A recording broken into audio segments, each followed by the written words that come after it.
Bismillahirrahmanirrahim. Assalamualaikum warahmatullahi wabarakatuh. Alhamdulillahilladzi bi ni'matihi tatimmus shalihat. Alladzi hadana li hadza wa ma kunna linahtadiya laula an hadanallah. Asyhadu an la ilaha illallah wahdahu la syarika lah. Wa asyhadu anna Muhammadan abduhu wa rasuluh. Allahumma salli ala Muhammad wa ala ali Muhammad kama sallaita ala ali Ibrahim innaka Hamidum Majid. اللهم بارك على محمد وعلى آل محمد كما باركت على آل إبراهيم إنك حميد مجيد سبحانك لا علم لنا إلا ما علمتنا إنك أنت السميع العليم اللهم إنا نسألك علما نافعا ورزقا طيبا وعملا متقبلا يا الله يا رحمن يا رحيم. Ya Allah, berkatilah umur kami. Ya Allah, berkatilah rizki yang kau limpahkan kepada kami. Ya Allah, berkatilah ahli keluarga kami. Ya Allah, berkatilah ilmu yang kau ajarkan kepada kami. Ya Allah, berikanlah kepada kami ilmu yang bermanfaat. Ya Allah, berikanlah kepada kami rizki yang halal dan baik. Ya Allah, kurniakanlah kepada kami amal ibadah yang kau terima. Ya Allah, ampunilah dosa kami. Ya Allah, ampunilah dosa ibu bapa kami. Ya Allah, ampunilah dosa kami. Ya Allah, ampunilah dosa ahli keluarga kami. Ya Allah, ampunilah dosa kami. Ya Allah, ampunilah dosa sahabat-sahabat kami. Ya Allah, sembuhkanlah orang-orang yang sakit di antara kami. Ya Allah, sembuhkanlah orang-orang yang sakit di antara ahli keluarga kami. Ya Allah, sembuhkanlah orang-orang yang sakit di antara sahabat-sahabat kami. Ya Allah, bantulah saudara-saudara kami di Palestina. Ya Allah, bantulah saudara-saudara kami di Palestina. Ya Allah, berikanlah pertolongan dan kemenangan kepada saudara-saudara kami di Palestina. Ya Allah, jauhkanlah kami dari segala kesusahan di dunia dan di akhirat. Ya Allah, jauhkanlah kami dari segala kesusahan di dunia dan di akhirat. Rabbana taqabbal minna innaka antas samiul alim. Wa tub alaina innaka antat tawwabur rahim. Rabbana atina fid dunya hasanah wa fil akhirati hasanah wa qina adzaban nar. Wa sallallahu ala sayyidina Muhammadin wa ala alihi wa sahbihi wa baraka wa sallam. Walhamdulillahi alamin. Tuan-tuan, puan-puan, hadirin yang dirahmati Allah Subhanahu wa taala. Ini adalah perjumpaan kita yang ke-14 dalam ayat dan hikmah surah Al-Ahzab, di mana tafsir Ibnu Katsir menjadi rujukan utama di dalam majelis ilmu ini.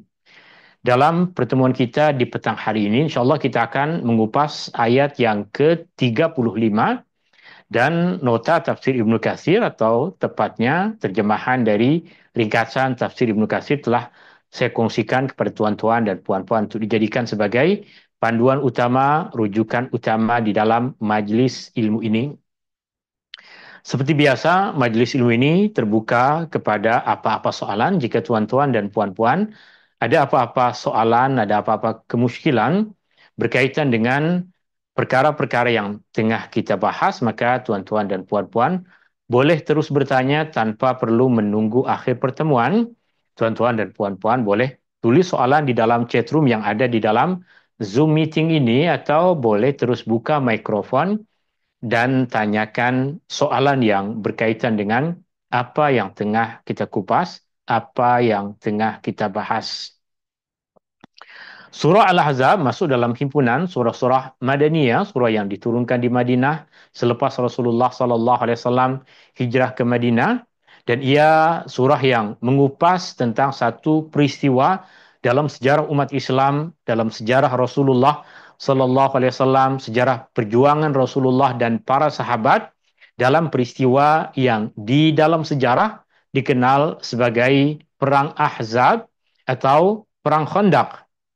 Surah ini boleh kita jumpai di dalam Mushaf Al-Quran pada susunan yang ke-33. Tema utama dari surah yang mulia ini adalah berserah diri kepada qada dan qadar Allah, kepada ketetapan Allah, dan juga berserah diri tunduk kepada syariat yang Allah Subhanahu wa taala turunkan kepada kita. Ayat yang kita akan kupas akan menjelaskan tentang perkara ini. Berserah diri, tunduk pada ketetapan dan syariat yang Allah Subhanahu wa taala turunkan kepada Rasulullah sallallahu alaihi wasallam. Ini ayat yang kita akan kupas, ayat 35. Tuan-tuan dan puan-puan boleh tengok pada mushaf Al-Quran ataupun ayat ini dah saya kongsikan kepada tuan-tuan dan puan-puan di dalam nota tafsir Ibnu Katsir, atau boleh juga tuan-tuan dan puan-puan tengok kepada slideshow yang saya kongsikan di sini. Kita akan bahas ayat ini sedikit demi sedikit. Al-Imam Ibnu Katsir meriwayatkan kepada kita beberapa hadis berkaitan dengan sejarah diturunkannya ayat ke-35 surah Al-Ahzab ini. Banyak hadis dan riwayat yang disebutkan oleh Imam Ibnu Katsir. Pada nota yang saya kongsikan kepada tuan-tuan dan puan-puan, saya kongsikan dua, tapi dalam slide ini saya akan kongsikan satu sahaja kerana semua riwayat-riwayat tersebut menceritakan tentang maksud yang sama, menjelaskan tentang satu peristiwa perkara yang terjadi pada masa Rasulullah Sallallahu Alaihi Wasallam yang mengiringi diturunkannya ayat 35 dari surah Al-Ahzab ini. Al-Imam Ibnu Katsir misalnya di sini sampaikan kepada kita satu riwayat dari Al-Imam Ahmad rahimahullahu taala, meriwayatkan dengan sanadnya daripada Abdurrahman bin Syaibah, salah seorang tokoh ulama tabi'in. Beliau berkata, aku mendengar Ummu Salamah, yaitu istri Nabi SAW, berkata, aku bertanya kepada Nabi SAW, mengapa kami, kaum perempuan, tidak disebut di dalam Al-Quran sebagaimana kaum lelaki disebut? Istri Nabi SAW, dan juga pada beberapa riwayat yang lain, diantaranya satu riwayat dari Al-Imam Ibnu Jarir yang ada pada nota yang ada di hadapan tuan-tuan dan puan-puan, juga meriwayatkan dari sahabat Nabi SAW Abdullah bin Abbas radhiyallahu anhuma bahwa soalan yang sama juga ditanyakan oleh beberapa kaum perempuan lain pada masa Rasulullah SAW kepada Rasulullah SAW. Kenapa asyik disebutkan lelaki sahaja di dalam Al-Quran? Kenapa kami tidak disebut?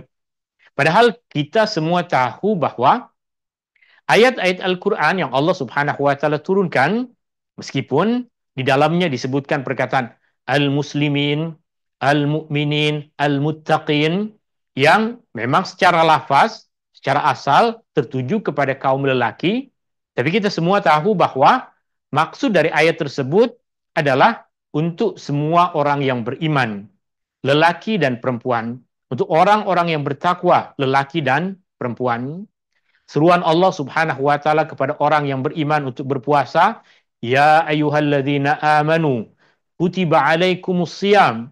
Meskipun lafaz yang disebutkan di dalam ayat tersebut adalah lafaz untuk muzakkar, kaum lelaki, tetapi makna yang terkandung di dalam ayat tersebut adalah syariat yang Allah Subhanahu wa taala turunkan untuk kaum lelaki dan kaum perempuan.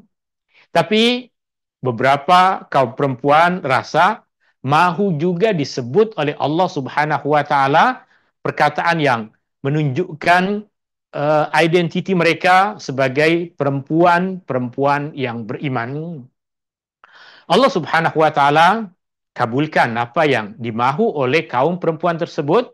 Allah Subhanahu wa taala turunkan kepada Rasulullah sallallahu alaihi wasallam ayat yang ke-35 dari surah Al-Ahzab yang nanti kita akan baca sedikit demi sedikit. Adapun pada riwayat Al-Imam Ahmad ini,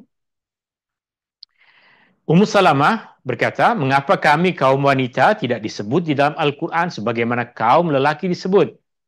Kemudian Ummu Salamah menceritakan, tidak lama kemudian pada suatu hari, aku dikejutkan oleh seruan baginda sallallahu alaihi wasallam di atas mimbar. Satu hari Rasulullah sallallahu alaihi wasallam menghimpunkan para sahabatnya di dalam masjid. Maka Ummu Salamah terkejut. Ada berita apa? Ada berita apa yang Rasulullah sallallahu alaihi wasallam menghimpunkan para sahabatnya di dalam masjid? Ummu Salamah yang menceritakan bahwa pada ketika itu aku tengah menyisir rambutku, lalu aku melilitkan rambutku dan keluar menuju bilikku, itu bilik rumahku. Aku letakkan telikaku di dekat pelepah kurma. Pelepah kurma selalunya alat yang digunakan oleh orang Arab dahulu untuk membantu pendengaran mereka mendengar suara dari jauh. Maka Salamah di rumah beliau dia letakkan ada satu pelepah kurma yang digunakan oleh Salamah untuk mendengar apa yang disebut oleh Rasulullah SAW di dalam masjid tanpa Salamah perlu keluar dari rumah untuk pergi ke masjid. Aku mendengar baginda SAW bersabda di atas mimbar, wahai sekalian manusia, ya ayuhan nas, innallaha ta'ala qal, sesungguhnya Allah Ta'ala berfirman. Jadi kemudian Rasulullah SAW membacakan ayat 35 dari surah Al-Ahzab ini.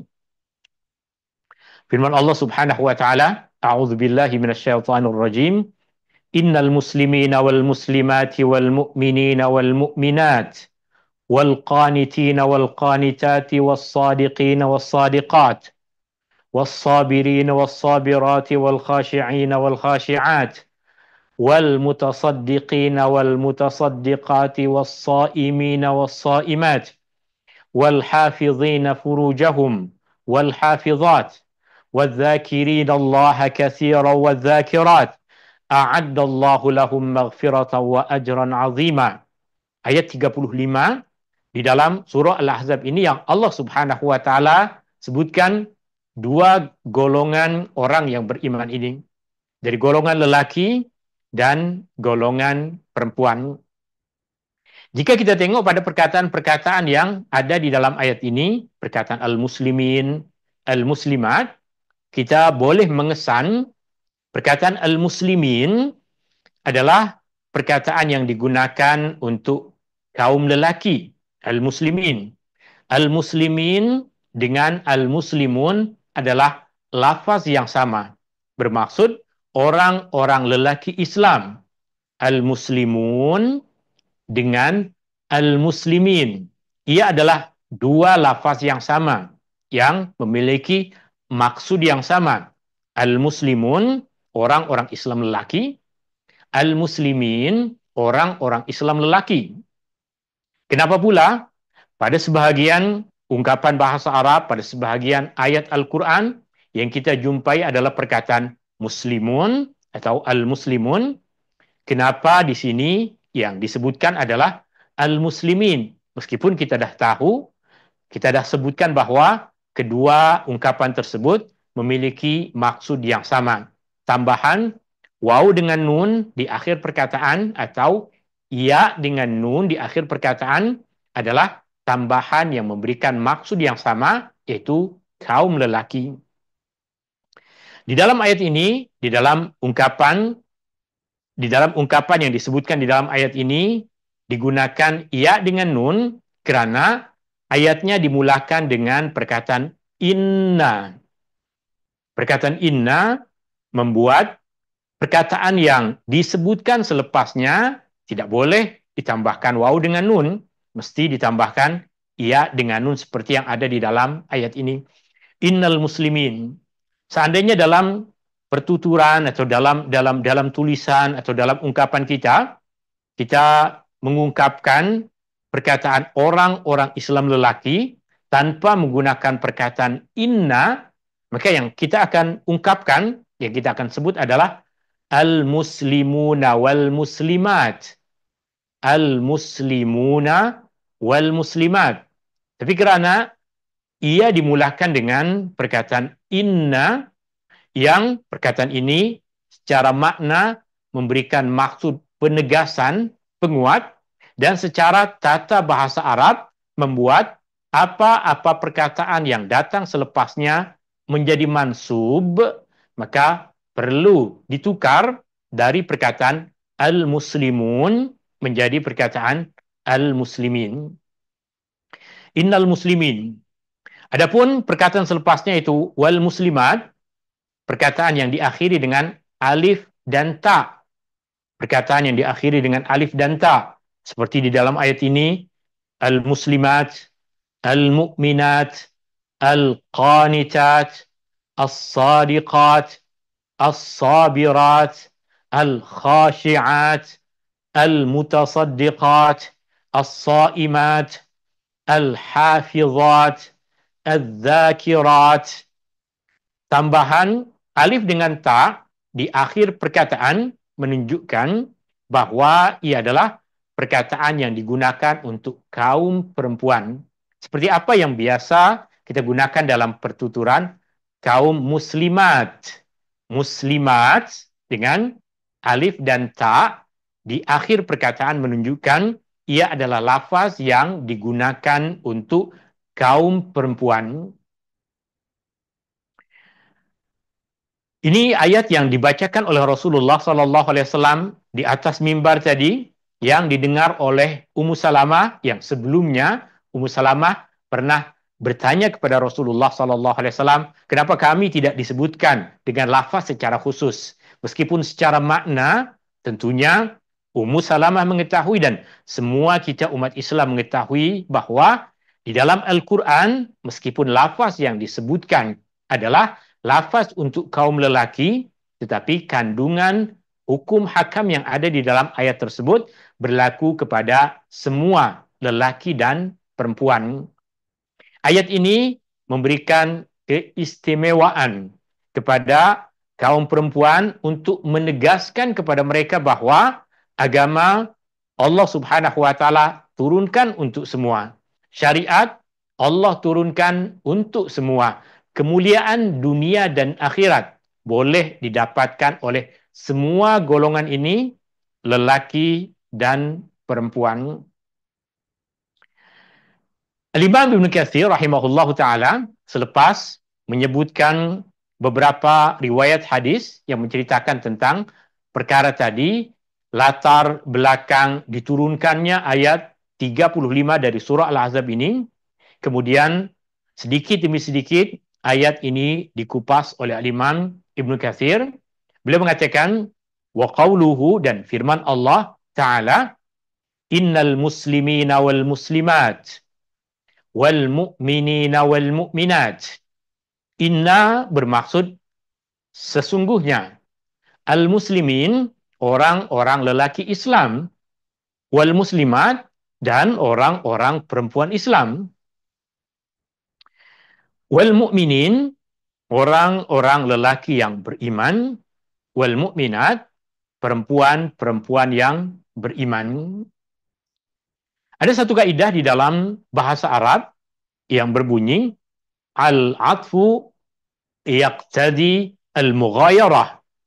Ketika satu perkataan disebutkan selepas satu perkataan yang lain, menunjukkan di dalamnya terkandung perbezaan makna. Di dalam ayat ini Allah Subhanahu wa taala sebutkan Islam dan iman. Orang-orang Islam dan orang-orang yang beriman yang mengikut kepada kaidah tadi bermaksud mereka boleh jadi dua golongan yang berbeza.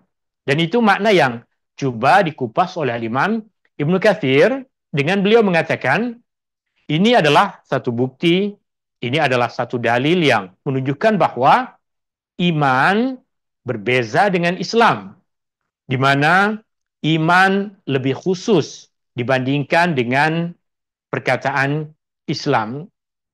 Maksudnya adalah iman lebih khusus dibandingkan dengan Islam.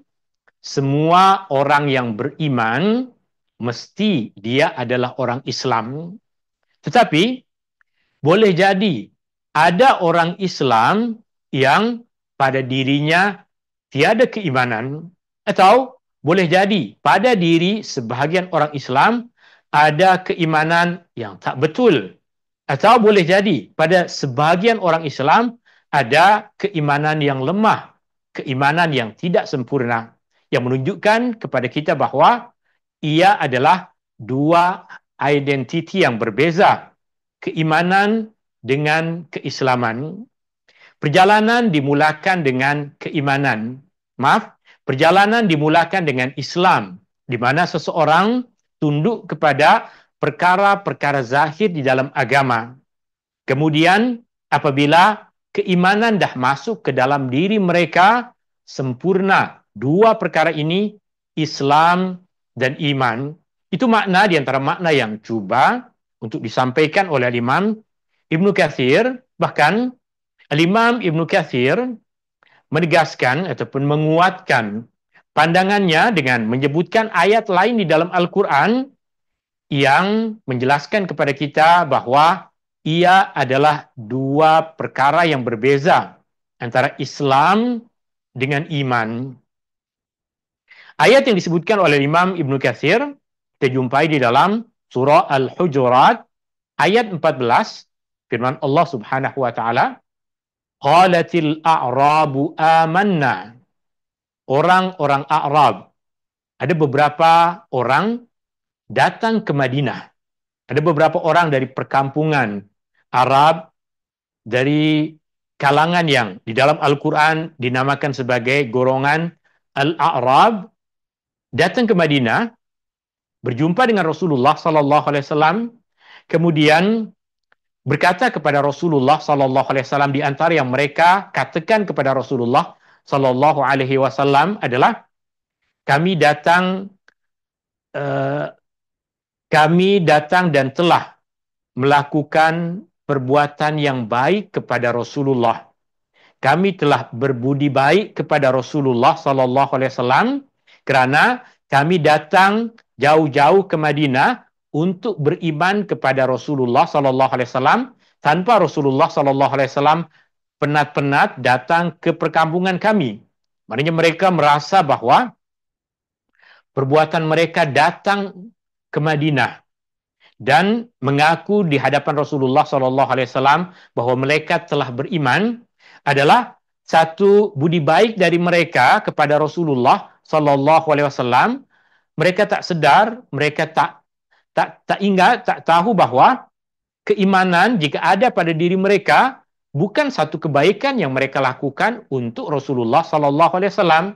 Keimanan yang ada pada kita, keislaman dan ketundukan yang ada pada kita adalah kebaikan dari Allah kepada kita, bukan kebaikan kita kepada Rasulullah Sallallahu Alaihi Wasallam. Mereka datang dan mengaku sebagai orang-orang yang telah beriman. Qalatil a'rabu amanna. Orang-orang Arab berkata, kami telah beriman. Maka Allah perintahkan kepada Rasulullah Sallallahu Alaihi Wasallam, qul lam tu'minu walakin qulu aslamna. Katakan, kamu semua belum lagi sempurna beriman. Katakanlah, kami dah masuk Islam. Walamma yadkhulul imanu fi qulubikum, dan belum lagi sempurna keimanan masuk ke dalam hati kamu. Dalam ayat ini nyata bahwa ada perbezaan antara iman dengan Islam, bahwa Islam tertuju kepada perkara-perkara yang zahir, ketundukan yang zahir, dan iman tertuju kepada ketundukan yang ada di dalam hati, keyakinan yang mantap yang ada di dalam hati mereka.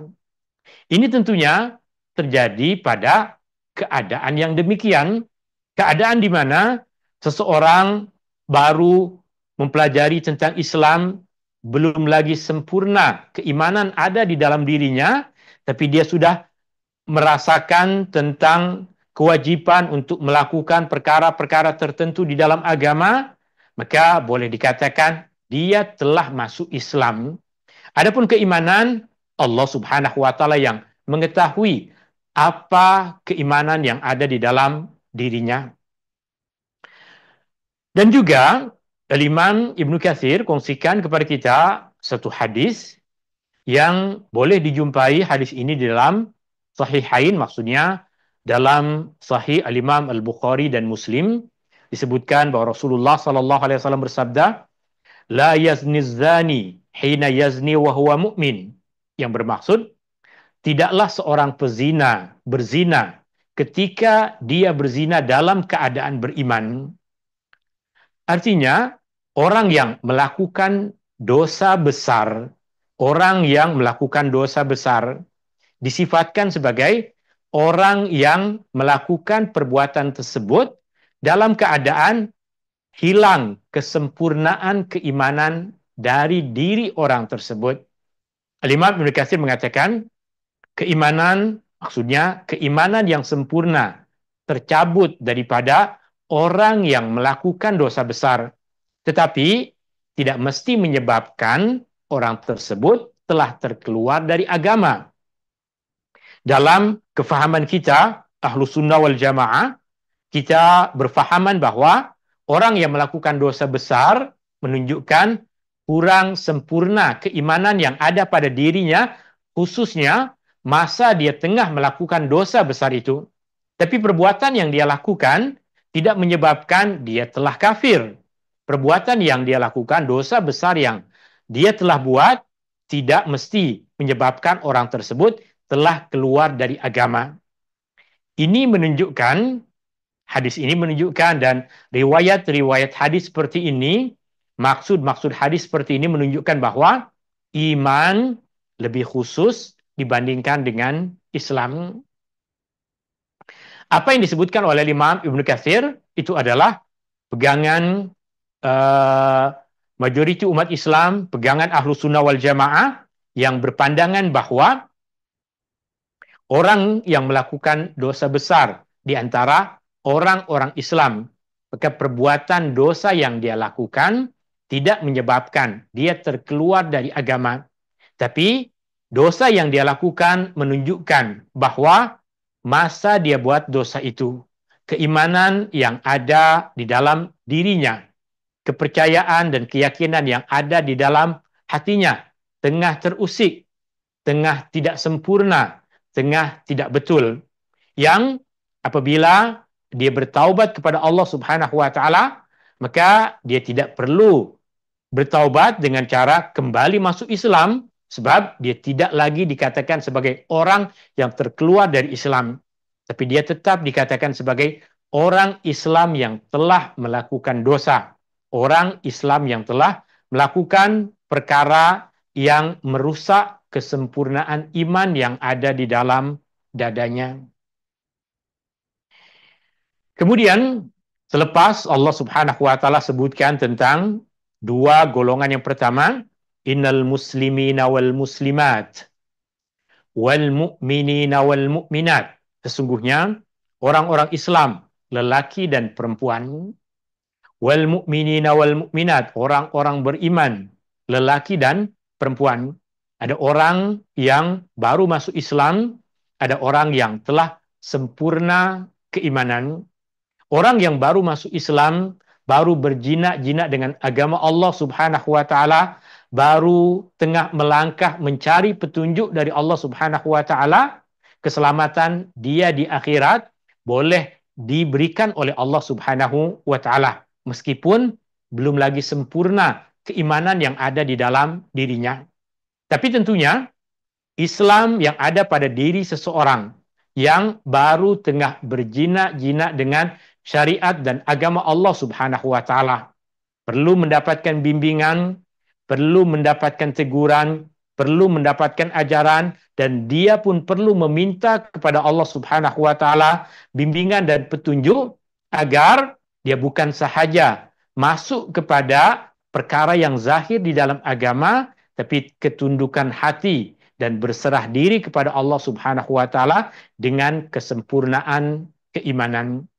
Selepas menyebutkan dua golongan tadi, Allah Subhanahu wa taala berfirman, wal qanitina wal qanitat, dan terjemahannya di sini, dan orang-orang lelaki yang taat serta orang-orang perempuan yang taat. Al-qanitin dengan al-qanitat berasal dari perkataan kunut. Ya, perkataan yang sama seperti yang kita gunakan untuk maksud kunut, doa yang dibaca di dalam solat subuh, ataupun kunut nazilah, doa yang dibaca dalam solat fardu 5 waktu di masjid ketika umat Islam ditimpa dengan musibah dan bencana, atau kunut yang biasa dibaca di dalam solat witir di bulan Ramadan adalah perkataan yang sama dengan akar perkataan dari yang Allah firmankan di dalam ayat ini, al-qanitin wal-qanitat.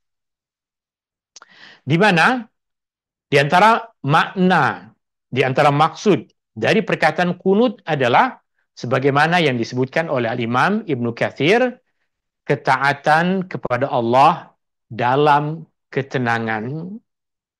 Melakukan ketaatan kepada Allah Subhanahu wa taala dalam keadaan hati tenang. Melakukan ibadah kepada Allah Subhanahu wa taala dalam keadaan hati tenang, bukan dalam keadaan terpaksa, bukan dalam keadaan gelisah, bukan dalam keadaan terpaksa, tapi melakukan ketaatan kepada Allah Subhanahu wa taala dalam keadaan hati tunduk dan tenang. Seperti yang Allah Subhanahu wa taala firmankan di dalam ayat lain di dalam Al-Qur'an. Imam Ibnu Katsir kemudian kongsikan kepada kita di sini ayat yang ke-9 dari surah Az-Zumar, firman Allah, amman huwa qanitun ana al-laili sajida wa qa'ima yahdharul akhirata wa yarju rahmat rabbi. Amman, ataukah sesiapa yang huwa dia qanitun, orang yang taat melakukan ibadah kepada Allah Subhanahu wa taala, jika mengikut kepada makna yang tadi disebutkan oleh Imam Ibnu Katsir, maknanya melakukan ketaatan kepada Allah dalam keadaan tenang. Ana al-laili sajida wa qa'ima, melakukan ibadah pada waktu malam dengan sujud dan berdiri. Yahdharul akhirah, takutkan azab akhirat. Wa yarju rahmat rabbi, dan mengharap rahmat Tuhannya. Al-qanitina wal qanitat. Kemudian Allah Subhanahu wa taala berfirman, was-sadiqina was-sadiqat, yang bermaksud dan orang-orang lelaki yang benar, atau orang-orang lelaki yang berkata benar, orang-orang lelaki yang jujur, serta orang-orang perempuan yang benar, atau orang-orang perempuan yang berkata benar, atau orang-orang perempuan yang berkata jujur. As-sadiqin was-sadiqat, tertuju kepada ucapan, tertuju kepada perkataan. Karenanya Imam Ibnu Katsir mengatakan ini berkaitan dengan perkataan. Mereka jujur pada apa yang mereka ucapkan. Mereka berkata benar.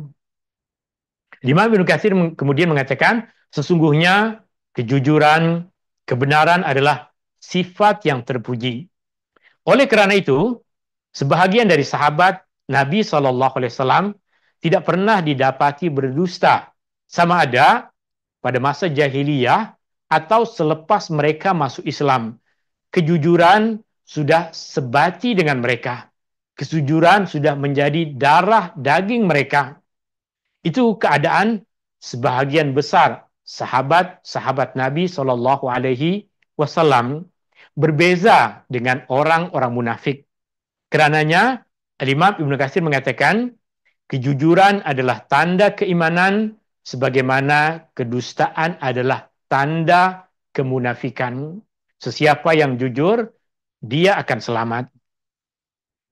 Imam Ibnu Katsir rahimahullahu taala kemudian kongsikan kepada kita pada muka surat 58 hadis Nabi SAW yang tak cukup tempat untuk saya masukkan terjemahannya di sini. Saya akan baca dan coba untuk terus terjemahannya, untuk tengok kepada terjemahan yang cantik, tuan-tuan dan puan-puan. Ada nota, boleh jumpai hadis ini dan boleh jumpai terjemahannya pada nota yang saya kongsikan kepada tuan-tuan dan puan-puan. Alaikum bisidqi, hendaklah kamu bersikap jujur. Fa inna sidqa yahdi ilal bir, kerana kejujuran akan membawa kepada kebaikan. Wa innal birra yahdi ilal jannah, dan sesungguhnya kebaikan akan membawa kepada syurga. Wa iyyakum wal kadhib, jauhkanlah oleh kamu semua sikap berdusta. Fa innal kadhiba yahdi ilal fujur, kerana sesungguhnya dusta akan membawa kepada perbuatan-perbuatan dosa. Wa innal fujura yahdi ilan nar. Dan perbuatan-perbuatan dosa akan membawa kepada neraka. Wala yazalu rajulu yasduku wa yataharra sidqa hatta yuktaba indallahi siddiqan. Seseorang yang bersikap jujur dan berusaha untuk sentiasa jujur, berusaha untuk sentiasa berkata benar, sehingga dia akan ditulis di sisi Allah Subhanahu wa taala sebagai siddiq, orang yang sentiasa benar. Wala yazalu ar-rajulu yakdzibu wa yataharra al-kadzib hatta yuktaba 'indallahi kadzdzaba. Dan seseorang yang berdusta dan sentiasa mencari jalan untuk berdusta sehingga dia ditulis di sisi Allah Subhanahu wa taala sebagai seorang pendusta. Hadis yang menjelaskan tentang keutamaan bersikap jujur, hadis yang menjelaskan kepada kita tentang buruknya menipu dan perbuatan berdusta. Kemudian Allah Subhanahu wa taala berfirman, was-sabirin was-sabirat. As-sabirin, orang-orang lelaki yang bersabar. Was-sabirat, kaum perempuan yang bersabar. Kita sering mengupas bahwa ada beberapa bentuk kesabaran. Ada kesabaran dalam menghadapi ujian dan bencana yang Allah Subhanahu wa taala tetapkan ke atas kita. Ada juga kesabaran dalam meninggalkan dosa-dosa dan maksiat, perkara-perkara yang Allah larang. Ada juga kesabaran dalam menjalankan apa yang Allah Subhanahu wa taala perintahkan. Kesabaran ke atas musibah, kesabaran meninggalkan dosa, dan kesabaran dalam melaksanakan perintah Allah Subhanahu wa taala. Al-Imam Ibnu Katsir sebutkan salah satu dari bentuk kesabaran yaitu kesabaran dalam menghadapi ujian Allah Subhanahu wa taala, kesabaran dalam menghadapi musibah yang Allah Subhanahu wa taala timpakan. Al-Imam Ibnu Katsir mengatakan ini adalah sifat orang-orang yang teguh, yaitu sabar dalam menghadapi musibah dan mengetahui bahwa apa yang telah ditetapkan oleh Allah, apa yang telah ditakdirkan oleh Allah mesti terjadi. Ini bahagian dari apa yang tadi kita pahami di antara tema utama dari surah Al-Ahzab. Serta menerimanya dengan sabar ketika menghadapinya pada kali yang pertama. Apa yang disebutkan oleh Imam Ibnu Katsir ini berasaskan kepada hadis di mana Nabi SAW pernah bersabda, "Innamas sabru 'inda sadmatil ula." Kesabaran adalah pada hentaman yang pertama. Ketika pertama kali kita berhadapan dengan situasi yang menyusahkan kita, itulah kesabaran yang kita dituntut. Adapun terlepas beberapa masa tentunya perkara itu akan menjadi ringan, maka orang yang baru akan bersabar, baru akan tenang selepas beberapa masa, tak sempurna kesabarannya. Kesabaran adalah inda sadmatil ula, ketika hentaman yang pertama, ketika benturan yang pertama. Yang dikatakan oleh Al-Imam Ibnu Katsir, itu hentaman yang paling berat di permulaan, yang kemudian lama-kelamaan ia akan menjadi mudah. Selanjutnya Allah Subhanahu wa taala berfirman, wal khashi'ina wal khashi'at, dan kaum lelaki yang khusyuk serta kaum perempuan yang khusyuk. Khusyuk bukan saja di dalam solat, khusyuk pada semua ibadah yang kita lakukan kepada Allah Subhanahu wa taala, sehingga di dalam terjemahan ia diterjemahkan dengan maksud merendahkan diri kepada Allah Subhanahu wa taala. Al-Imam Ibnu Katsir sebutkan tentang maksud perkataan khusyuk di dalam ayat ini dengan mengatakan khusyuk adalah ketenangan, ketentraman, kehati-hatian, kewibawaan, kerendahan hati yang didorong oleh rasa takut kepada Allah Subhanahu wa taala dan rasa sentiasa diawasi oleh Allah. Jika rasa takut kita kepada Allah, rasa yang kita sentiasa merasa bahwa sentiasa dilihat oleh Allah Subhanahu wa taala, membawa kita kepada ketenangan, ketentraman, kehati-hatian, kerendahan hati dalam melakukan ibadah kepada Allah Subhanahu wa taala. Maka itulah kekhusyuan di dalam melakukan ibadah kepada Allah. Pada nota yang saya kongsikan kepada tuan-tuan dan puan-puan, Imam Ibnu Katsir sebutkan hadis yang Nabi SAW bersabda, "Wa'budillaha ka'annaka tarah, fa in lam takun tarahu fa innahu yarak." Beribadalah kepada Allah seakan-akan engkau melihat Allah, yang apabila engkau tidak merasa bahwa engkau melihat Allah, yakinlah bahwa Allah sentiasa melihatmu. Selanjutnya di dalam ayat ini Allah Subhanahu wa taala berfirman, wal mutasaddiqina wal mutasaddiqat, dan orang lelaki yang bersedekah serta orang-orang perempuan yang bersedekah. Kita tadi ada perkataan was-sadiqina was-sadiqat yang kita fahami dengan maksud berkata benar atau bersikap jujur. Di mana perkataan bersedekah adalah perkataan yang memiliki akar perkataan yang sama dengan perkataan jujur tadi, dengan perkataan yang bermaksud benar tadi. Maka bersedekah adalah bukti kejujuran, keimanan kita kepada Allah Subhanahu wa taala, tanda keimanan kita kepada Allah Subhanahu wa taala. As-sadaqah berasal dari perkataan yang sama dengan perkataan jujur dan benar. Wal mutasaddiqina wal mutasaddiqat, orang-orang lelaki yang bersedekah serta orang-orang perempuan yang bersedekah. Bersedekah adalah berbuat baik kepada orang-orang yang memerlukan, berbuat baik kepada orang yang lemah, yang tiada sumber jalan untuk mereka mendapatkan rizki, atau tiada orang yang memberikan nafkah, dengan memberikan sebahagian daripada kelebihan harta yang Allah Subhanahu wa taala kurniakan kepada kita kerana taat kepada Allah, kerana mahu berbuat baik kepada hamba-hamba Allah, kerana mahu berbuat baik kepada makhluk-makhluk yang Allah ciptakan. Dan Al-Imam Ibnu Katsir kemudian menyebutkan kepada kita beberapa hadis yang menjelaskan tentang keutamaan bersedekah. Di antaranya adalah hadis yang Rasulullah SAW sebutkan tentang 7 golongan yang akan mendapatkan naungan dari Allah pada hari di mana tiada naungan melainkan naungan yang diberikan oleh Allah Subhanahu wa taala. Di antara 7 golongan tersebut adalah warajulun tasaddaqa bisadaqah fa akhfaha hatta la ta'lama shimaluhu ma tunfiqu yaminuh. Seseorang yang bersedekah dengan sesuatu lalu menyembunyikannya, tidak menunjuk-nunjuk sedekah itu kepada orang lain.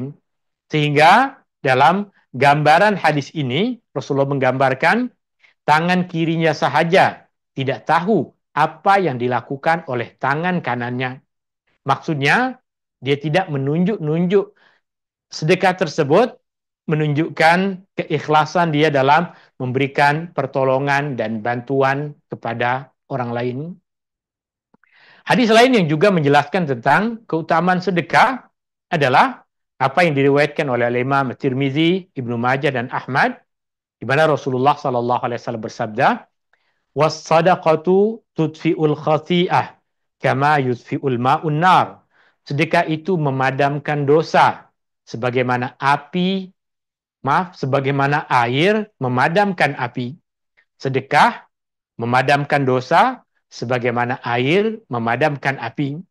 Di antara jalan untuk kita menghapus dosa-dosa yang telah kita lakukan kepada Allah Subhanahu wa taala adalah dengan bersedekah. Kebaikan sedekah tersebut bukan untuk Allah. Kebaikan sedekah tersebut untuk orang-orang yang memerlukan, dan yang paling banyak mendapatkan manfaat dari sedekah itu adalah orang yang bersedekah. Kerana selain darjahnya akan ditinggikan oleh Allah Subhanahu wa taala sebagaimana apa yang disebutkan di dalam hadis yang pertama tadi, Sedekah juga menjadi jalan untuk menghapuskan dosa seperti yang Rasulullah Sallallahu Alaihi Wasallam sabdakan di dalam hadis ini. Was-saimina was-saimat. Orang-orang lelaki yang berpuasa serta orang-orang perempuan yang berpuasa. Imam Ibnu Katsir mengatakan dalam hadis yang diriwayatkan oleh Ibnu Majah, Rasulullah Sallallahu Alaihi Wasallam bersabda, "Was-saumu zakatul badan." Puasa adalah zakat untuk tubuh badan. Puasa adalah zakat untuk tubuh badan. Perkataan sedekah tadi maksudnya adalah bukti kebenaran. Perkataan zakat pula makna asalnya adalah pensucian. Maka ketika dikatakan wasaumu zakatul badan, puasa mensucikan tubuh badan kita. Imam Ibnu Katsir menjelaskannya dengan maksud yaitu membersihkan dan menyucikannya dari perkara-perkara yang buruk.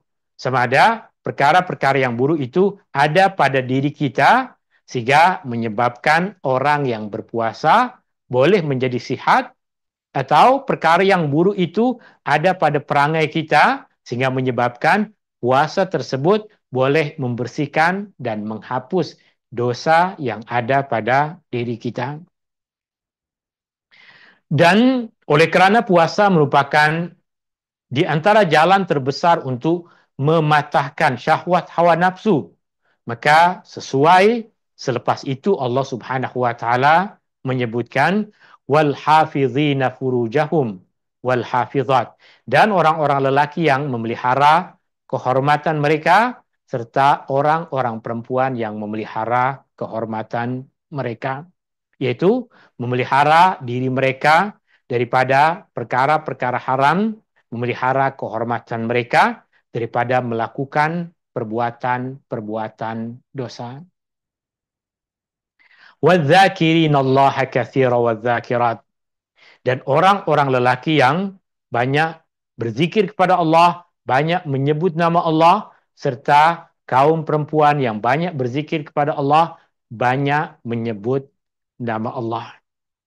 Imam Ahmad meriwayatkan daripada Muaz bin Jabal radhiyallahu an, beliau berkata Rasulullah sallallahu alaihi wasallam bersabda, "Ma 'amila adamiyun 'amalan qattu anjalahu min 'azabillahi ta'ala min zikrillah." Tidak ada amalan seorang anak Adam, seorang manusia yang lebih menyelamatkannya daripada azab Allah Ta'ala daripada zikir kepada Allah Azza wa Jal. Maknanya, amalan yang besar harapannya boleh menyelamatkan kita, boleh menyelamatkan manusia dari azab Allah adalah berzikir kepada Allah. Zikir adalah amalan yang paling besar harapan seorang anak Adam, seorang manusia untuk mendapatkan keselamatan, untuk mendapatkan pertolongan daripada azab dan murka Allah. Bahkan pada hadis yang lain yang juga diriwayatkan oleh Imam Ahmad daripada Sahal bin Muaz bin Anas al-Juhani daripada ayahnya radhiyallahu an berkata, seorang lelaki bertanya kepada Rasulullah sallallahu alaihi wasallam, "Pejuang mana yang paling besar pahalanya, wahai Rasulullah? Mujahid mana? Orang berjihad yang mana satu yang paling besar pahalanya di sisi Allah, wahai Rasulullah?" Rasulullah sallallahu alaihi wasallam menjawab, "Aktsaruhum lillahi ta'ala dzikran."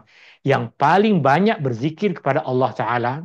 Kemudian pada riwayat yang tuan-tuan dan puan-puan boleh jumpai lengkapnya di dalam nota yang saya kongsikan kepada tuan-tuan dan puan-puan.